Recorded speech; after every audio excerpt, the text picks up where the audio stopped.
The volume of rectangular box B would be calculated by multiplying the length times the width times the depth of the box. We need all three dimensions for sufficiency, and or I guess ratios that allow us to figure out those things. Without it, we don't have it. Statement 1 tells us that two adjacent faces of box B have areas of 16 and 10. So one, for example, might be 2 by 5, and the other one 2 by 8. So the box might be 2 by 5 by 8.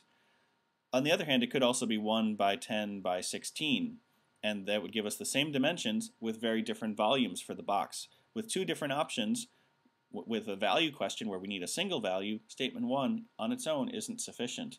So we get rid of A and D. Statement 2 tells us that two opposite faces of box B each have an area of 40. Opposite faces,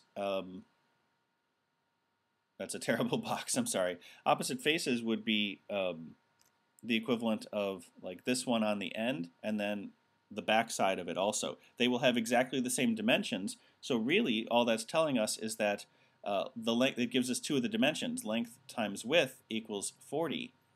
And again, it could be 8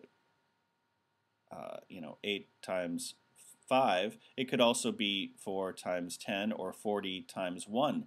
Without being able to narrow it down, we can't figure out the box because we don't have the third dimension of the box.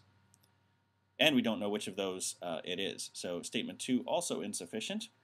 In conjunction, though, we can use it to narrow down all these possibilities that are not mutually compatible.